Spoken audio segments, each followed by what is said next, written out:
Pot खुदिंग cell क्याम पीबा पोटनो हाइबदी खंगबा अदुगा पोटुगी कानाबा मगुंदी करीमता खंगदबा मीनी समालोचक ओइरिबा मीसी कनामतना माबु हुलालक्तुना nganglakpa pamnade tawigumasung fattaba wakhal yaudana isum sumna asoiba puthoktuna ngangbirak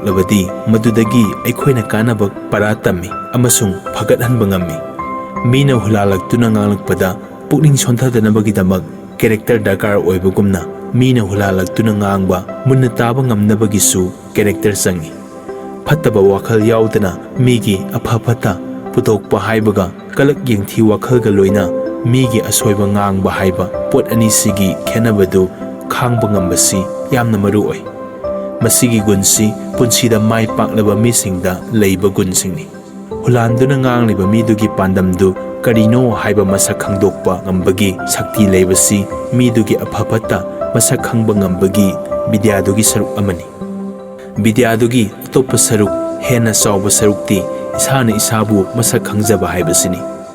माइ पाकलबा मीदी कनागुंबा मना मागी असोइबा पुथोरकलिबा अदु असुंबा वाफम ओइरबदी मसाना तौखिबा थबक्तु हेना फजना खंगजै मी अतैनसु पामनदबगुम माइ पाकलबा मीदु माबु मीना हुलालकपा पामदे तौइगुमसुं मखोइदी मीना हुलालकलिबदु असुंबा वाफम ओइरबदी मखोइ तुमिन्ना लै मपुकनिंग फाथै अमसुं nganglakलिबदु मुन्ना ताइ मखोइगी असोइबदु सुमथोकसतुना हेन फजब तौननबगी पौताक पिबियु हाय तसेंगनमक हायरबदा थबक माइ पाकलब मिसिंगना मखोइना थाजब थंब मीगी मोतसिंगदी पिबियु हायना इतततना हायजे मखोइना हेक हंगी अइने तौरिबसिबु कमदौबगे करी तौरगा खरा हेन फगतप ngamgani अइगिसिबु असुमना तोइना तोइना हंगी पुक्सेल होंगदबा ओइजनाम थीदबा थुना खंगनबा पोट अमदा सेना थाजबि लैबा मथौना श्रद्धा भक्ति लेबा अमसुंग इज्जत ngakpa हाइरिबा पोसिंगसिना पुनसिलगा लमसत साजत सेमी लमसत नाइबा अइखोइना येंगबदा नुंगाइबा पामजबा मिता हाइबसी कनाबु कौगनी अतैगा मानदबा मसागी तोंगानबा मोंग मतौ अमा लैगनी फिंगत्तबा मतौ लैगनी वाखलगी खल मानना थंबा ngamba ओइगनी थोइसत वांगचतनदबगी मोंग तौदना खोंफम सेना अमसुंग थाजब थमदुना थबक पांगथोकनबा तौबा मीना हाइबा वादा हे तोंगदबा ताथोक तासन याबु ओइबा असोइबा तौखरगा मदुबु नाथैनबा कुपसिनबा वा nganगदबा मसागी नुंगाइतबा मांगजबा खरा खक लेजरबसु मी अतोपगी मफमदा व्यवहार अमसुंग फजबा हौना लोनचत चतकदबनी खंगबा हाना सोइखिबा अरानबा थबकी परा तंबा ngamba मिसक ओइबा सेल थुम नत्रगा सागै जात वांगबगी वाफम मंगोंदा संगदबा मी ओइबा मी अमबु मांगहलगा महाक मसागी फननबा तौदबा मी महाकसी मपान थोंगदता फना उहनबा नतना असेंगबा मनुंगी गुन यावबा मी असौ असांग अवांगबा थाकी मीसिंगा सतमिनबा ngamba अदुगा लोइना लोइनना मिसम सिंगदगिसु मरी लापथोकनदबा ओइबा वांगांग मेंगबा अखाबा मित्येंग तौदबा अमसुंग मपुक्सेल फजबा नोकनबा मी ओइबा मियोट मिनैगी सिंगनदुना मोंग हादना थौना लैना लेपा ngamba ओइबा मसागी वाखलसु नुंगाइना लैबा अमसुंग मीगिसु नुंगाइनबा खनबीबा ओइबा कैरेक्टरगी अखनबा खुसोक अदुना थेंगबदा माइ पाकपा पुरकनबगी मसांगनी कैरेक्टरना ngakningai ओइबा थबक कया पांगथोकहल्ले अंगकपा थबक पांगथोई माबु खंगबदा लाई अमसुंग मसक खंदोकपा लूना थोई मादी दायित्व लौगली मादी नापल कादी नोलोई माइ पाकपा अमसुंग माइथीबा फंगबदा मादी हानगी सफम होंगदे मादी मिंगसत अमसुंग लनथुम यामनमक पांबो ओइदे मिंगसत की पीबा कोंपाक अदुबदी अफबा लमसत कौबा यादे अफबा कैरेक्टर दी पुंसीगी लेंगदना लैबा पोटनी मादी गुन्नी खुदना सोकपा मीना उबा ngamba पोट नते मागी याथंगदगी तौबा नतबदा मसाना लमचत खंगबा अमसुंग नलुकना चतपा मी ओइगनी मादी तौसिनबा मोंग यावदना अतैदगी थाक वांगबा मी ओइ मादी मसागी पुकनिंग मसाना वारकसै अमसुंग लौसिंगलै मसा पेंथोकसै मादी माइ पाकपदसु हराव मथोइ कादबनी अमसुंग माइथीबदसु वखल मांगदबनी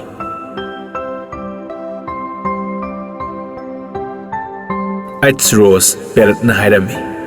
ꯏꯁꯥꯗ ꯂꯣꯏꯅꯔꯛꯂꯕ ꯃꯤꯑꯣꯏꯁꯤꯡꯒꯤ ꯃꯍꯧꯁꯥꯒꯤ ꯁꯥꯖꯠ ꯂꯤꯆꯠ ꯈꯔꯅ ꯃꯔꯝ ꯑꯣꯏꯗꯨꯅ ꯑꯩꯈꯣꯏꯅ ꯆꯥꯎꯅ ꯃꯥꯏ ꯄꯥꯛꯄ ꯐꯪꯂꯛꯄ ꯃꯇꯝꯗ ꯍꯥꯟꯅꯒꯤ ꯁꯥꯖꯠꯇꯒꯤ ꯍꯣꯡꯂꯛꯇꯨꯅ ꯊꯑꯣꯏꯔꯛꯇꯕ ꯑꯃ ꯇꯧꯔꯛꯏ꯫ ꯅꯍꯥꯛꯅ ꯃꯥꯏ ꯄꯥꯛꯄ ꯑꯣꯏꯔꯛꯄ ꯃꯇꯝꯗ ꯅꯍꯥꯛꯀꯤ ꯍꯥꯟꯅꯒꯤ ꯋꯥꯈꯜꯒꯤ ꯆꯥꯡ, ꯅꯣꯂꯨꯛꯄ ꯃꯑꯣꯡ ꯑꯃꯁꯨꯡ ꯇꯧꯒꯅꯤ ꯍꯥꯏꯈꯤꯕ ꯋꯥꯐꯝ ꯀꯌꯥ ꯀꯥꯏꯍꯟꯗꯕꯒꯤꯗꯃꯛ ꯅꯍꯥꯛ ꯅꯁꯥꯅ ꯅꯁꯥꯕꯨ ꯀꯟꯅ ꯄꯨꯛꯆꯦꯜ ꯋꯥꯔꯛꯄ ꯗꯔꯀꯥꯔ ꯑꯣꯏ꯫ ꯃꯥꯏ ꯄꯥꯛꯅꯕ ꯇꯧꯕꯗ ꯂꯨꯔꯤꯕ ꯑꯗꯨꯗꯤ ꯐꯪꯂꯛꯂꯤꯕ ꯃꯥꯏ ꯄꯥꯛꯄ ꯑꯗꯨ ꯀꯔꯝꯅ ꯁꯤꯖꯤꯟꯅꯒꯗꯒꯦ ꯍꯥꯏꯕꯗꯨꯅ ꯍꯦꯟꯅ ꯂꯨꯕ ꯊꯕꯛ ꯑꯣꯏꯔꯛꯏ꯫ ꯀꯔꯝꯅ ꯊꯕꯛ ꯄꯥꯡꯒꯅꯤ ꯑꯃꯁꯨꯡ ꯃꯥꯏ ꯄꯥꯛꯀꯅꯤ ꯈꯪꯕ ꯃꯤ ꯀꯌꯥ ꯂꯩ꯫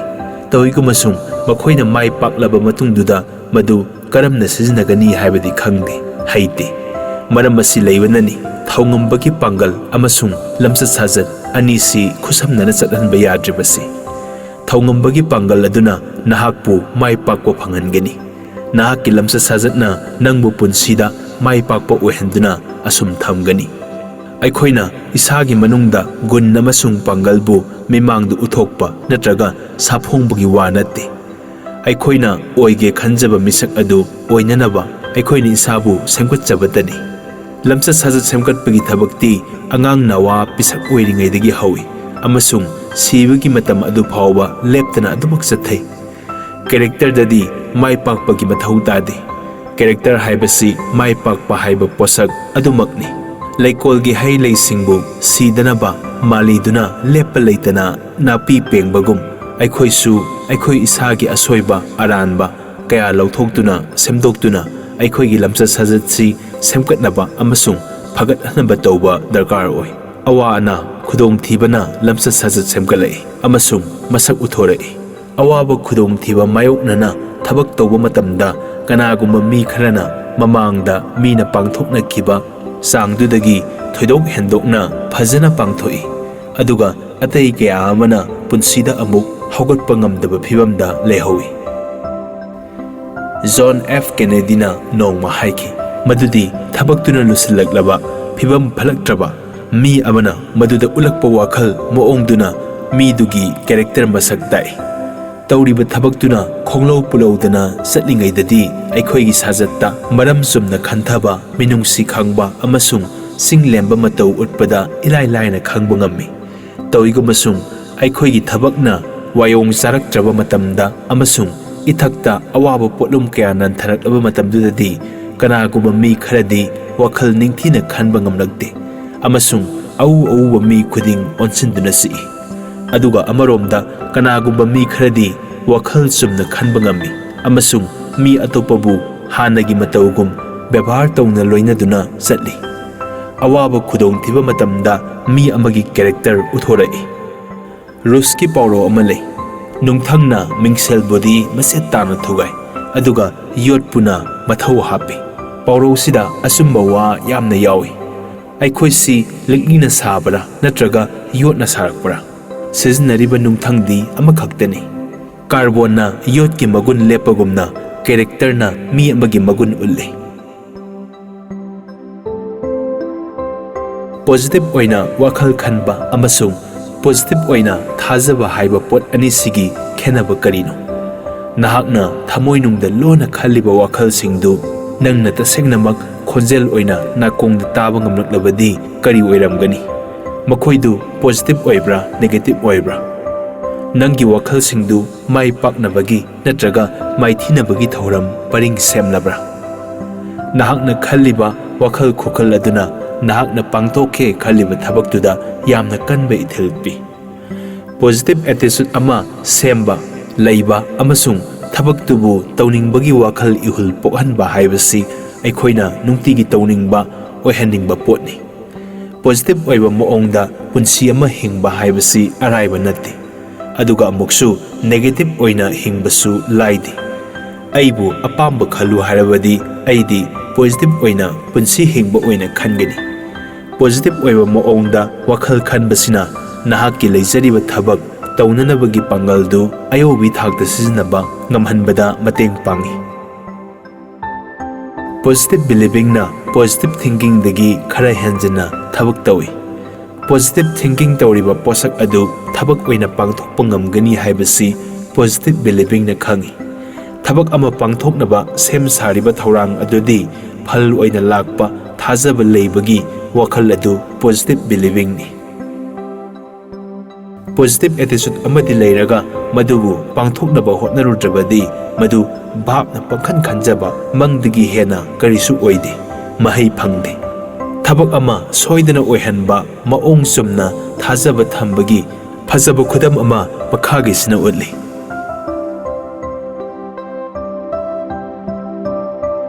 Three-star plane L-1011 asi sahi kayamrung ki mamangda Lockheed puthokhi. Mi tongnaba jet aeroplane adu asoy angama amata thoktanaba amasung mapangal kankhanhanabagidamag Lockheed na plane dubu tha 19 ni matam sangna yamna haksinba moongda aruba sangyang kya tawduna yengki amasung maduda $1 billion 1.5 sading tawki. Plane duda hapliba hydraulic jet electronic sensor amasung computer khulai singduna plane duna sangyang khupai 36,000 hena pai duna yengkibada asoiba masit amata yaudana pangthoki. Maduda pai khriba asangbadu sahi sama supna airline service tawada paigadaba arapaduga manarabani. Plane du sangyang lising kaya tawduna yenglaba matungda kaina thangda plane du sizinaba yare haiduna ayabaya thangpiki. Lockheed koba sangstansina positive oiba moongda thajaba ama lainanaba sathariba thabaksigi asumba maram leibra. Maramdu summi haina nangna sel chana si haibada kiningai leiti. Makhoina potu puthoknaba hotnabada tawkhriba sangyang kayaduna plane du tongbada khudong thiba thokningai leite haibadu mipam khudingda paksana khanghalabani. Nahakna phanglibadudagi henna yamna pitho. Ngasigi oina mai pakpa phangbadi lai. Madudagi hena makhatana punsida mai pakna sangsinge hairabadi ahenba thabak khara tawba tai. Nahakna ahenba thabak kya suthaba matamdudadi hidanaba leiraroi. Thabak amagi nangonda pigadaba khusumandu phanglaba matungduda nahak thabaktu kharaga tawbiramge haina khanbra. Makhoina thabak subage khusumandu phanglaba matungda thabaktu khajiktang makhatana tawbiramlaba misak kaya nahakna khangba leibra. Ilaimak leiramloi. Thabak ama tongnabagi piriba khusumandudagi mamal yauna thabak suba mi ayambana tawningde. Amasung atopa mi makhal amana makhoida piriba khusumandugi thabakki sangdu khaktang yaunanaba suraga toi. Makhoigi thabaktu thadat pidanabagidamag khallaga makhoigi sufam thokpa sang adutamak sui. Thabakki piriba khusumandudagi tawfam thokpa thabakki sangdudagi khajiktang hena tawbige khanba midi ama aniga leiramgadra. Makhoiduna khajiktang hena thabak suninglibadugi maram karigino. Nangonda piriba khusumandugi sangdagi khara hena subirambada phanggadaba kanabasingdi masini. Thabak makhal amasung sufamgi wafam khaluba tawdana nahak nasana nasabu mamal yamba mi ohali. Madu tawraga masa hena thajaba poklai. Miyamna nahakpu lusingba ama oina urakkani. Mi ataina nahakpu thajaba horakkani. Nathak thongba misingna nangbu byabhar tawrakkani. Makha thaba amasung nathak thongba misingdagi nungsinaba amasung thajanabagi wakhal polakkani. Madu tawrubada mi khudingna thabak tengmang pirakkani. Madu tawrubada nasada chauthokjaba amasung apenba polakkani. Kanaguma mi amagi thabak subiba tarabadi laimak yengduna hairibasini magi yengduna subiyu. Sahi yamba yamdabagi thabaktuda haithoi singthoibu oiba oidabagi natraga laik laisugi thak thoina yengluba tawdana thabak suba kanba misak singbu mafam khudimakta yamna pamnai. Suba kanba mi haiba tarabadi mabu yengsinba mathakta panaba mi yaudrabasu thabak suba. Matam sana sang naina thabak karakpa amasung haina tanaba yaba. Haiba wa munna taba amasung taw haiba yathang thaong sapsana pangthokpa. Tasengba asumba wa ngangba. Aruba asinba tangai fadaba matang laktuna thabakta khudakta songsilaknaba hairakpada masong lengdana marai mara tawdaba. Thabak supam thokpagi subani khanbagi mahotta afaba mahi phangnaba suningbagi wakhal leiba. Harau maithong utkanba amasung thaugalon byabhar leiba. Nahaki napot leiba lakpa mi marup mapang yumba nariba misak matay manaw nama napa amasung nasasingna nangonda pamliba thabakki sang adudagi hena taunaba matam pumbada khallu nahakna karigumba thabak ama hek tawkhiba khudingi matungda natomda hangso aina tawkhriba mahaksigi kanabasi kari makha ama tawraga hangat hansige natragana atopadubu hena kana hanaba kari muk tawsige haina thabak mai paknabagi afaba laiwadi makhagi wahai marisida samna haiba yai adudagi amuksu kharaga hengatna mai pakpu oiraba misingna makhoina tawrakani khanba thabaktu tawrai adudagi amuksu thabaktubu makha kharadasu amuk tawsili mai pakpu oiraba misingna makhoigi sufam tawpa mathau adu pangthoi adudagi amuksu khara sangthana adum tawi mai pakpu oiraba misingna saada samadi thabaktu thadai adudagi kharaga su hena makha tana sathai mangonda sinakrabadi soiroi haina khalhan bangam bagun tawgadaba mathaudang masak khangba amasung sikang khangba tawdaba thaidok thaijin tawba yabagi gunsingsi yaudaba thabak tawba ngambagi gun adudi khurau silhanba posak oi marau singdi yamna wangna leiba lairik laisudasu mina singthanaba aduguma mi thabak mai paktaba mi oina natraga mana oige oirabada yaimarap tawba thagtagi wangkhatpa misak oiba ngamdaba lairibagi maram karinano maramdi makhoidu thabak oina tawba yaroidauba pomit porangda yamna khangba haiba mi oibadagi natraga masa negative energy gi tungpham oihali adunani taunabagi dabak khusumal su piraga thabaktu makhoina tawningde natraga khusumal piraga su hairiba thabaktu gi sangdudagi hena kaidonungda tawningde maithiraba mi oina makhoibu aikhoigi mitmangda uribasida thoina ngakluningai oide aikhoina phangliba khusumal tudagi tawgadaba thabakki sangda khara hena tawrambada natraga pithoklambada aikhoiga hidanagadabagi thabak leihande tasengna hairabada aikhoisi phangge tanariba pot adu isana oijarai masigi wakhal puksel asina lausing singba natraga mahai ki thak adudagi yamna hena kanaba maruiba pot oi uil kanbagi pangal karigumba amatana uil kanbagi mohot sinba yade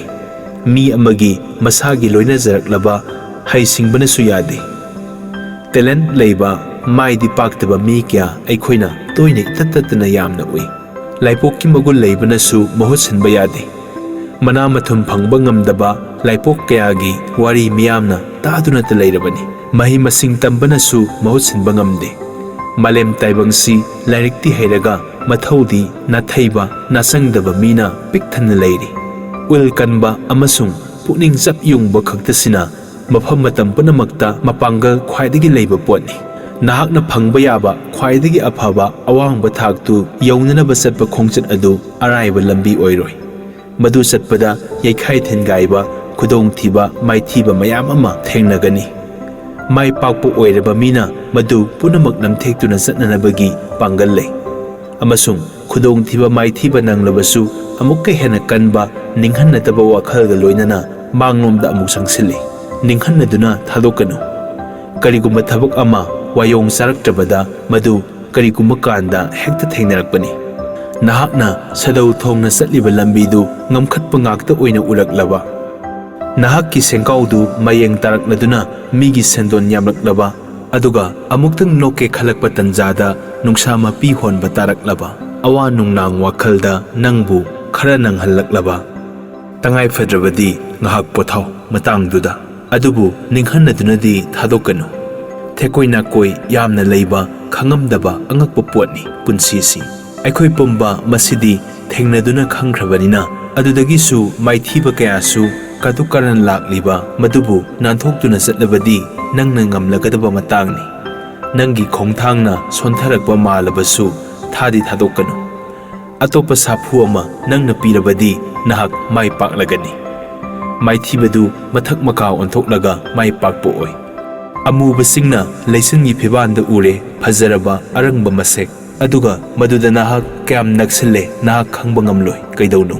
thapli boining nuraga nahakna leiramgani madi nakna nanakta aduna leppa leitana lanthengno akanba saitheng kya phanglabadasu yamna wayong sadaba malaba matangdunani nangna thadokloidaba madubu ninghannaduna